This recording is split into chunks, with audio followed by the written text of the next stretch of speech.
ప్రేక్షకులందరికీ కూడా శ్రీమాత్రే నమః శ్రీరామనవమి పర్వదిన శుభాకాంక్షలు తెలియజేస్తూ రేపటి రోజున మనం అందరం కూడా ఎంతో భక్తి శ్రద్ధలతో ఊరు వాడల పల్లెల అన్ని చోట్ల కూడా శ్రీరామనవమి ఉత్సవాలు ఎంతో అత్యంత వైభవపేతంగా కూడా నిర్వహించుకుంటూ ఉంటాం.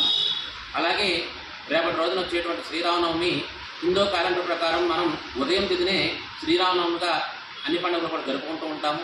అందులో భాగంగా ఏప్రిల్ అనగా ఈరోజు సాయంత్రం 5వ తారీఖు 7:27 ప్రారంభమైనటువంటి నవమి తిథి రేపటి రోజు సాయంత్రం 7:24 వరకు కూడా శ్రీరామనవమి తిథి ఉంటుంది. ఈ శ్రీరామనవమి రోజునే హిందూ మతం పుట్టిందని చెప్పని అందరూ కూడా భక్తి విశ్వాసాలతో నమ్ముతూ ఉంటారు. అలాగే ఈ శ్రీరామనవమి పురస్కరించుకుని కొన్ని కార్యాచరణలు నిర్వహించినట్లయితే ఉత్తమమైన ఫలితాలన్నీ కూడా కలుగుతూ ఉంటాయి. వాటిని శ్రీరామనవమి రోజున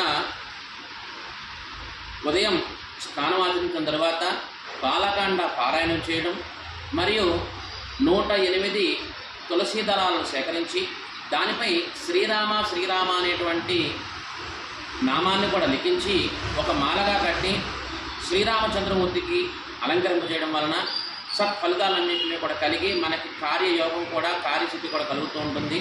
అందులోనే రేపటి రోజున ఆదివారం రావడం వలన రవి పుష్యయోగము కూడా చెప్తూ ఉంటారు. అలాగే రేపటి రోజున బుధాదిత్య యోగము రాజయోగం కూడా సంప్రాప్తిస్తుంది అందరికీ కూడా.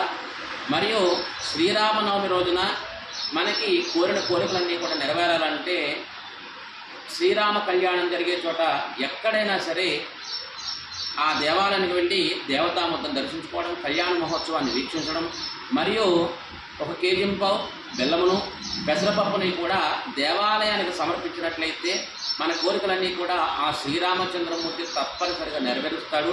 మీ అందరికీ కూడా సకల కార్యసిద్ధి శ్రీరామచంద్రమూర్తి మీ ఇంటిల బాధకి కూడా ఆనందోత్సాహాలతో జరుపుకుంటూ ఎల్లవేళలా కూడా ఆ శ్రీరామచంద్రమూర్తి యొక్క అనుగ్రహం మీ ఇంటిల బాధపై కూడా ఉండాలని చెప్పని భక్తులందరికీ కూడా మరొక్క మారు శ్రీరామనవమి శుభాకాంక్షలు అందిస్తూ భారత్ మాత జై జై మాత జై శ్రీరామ్.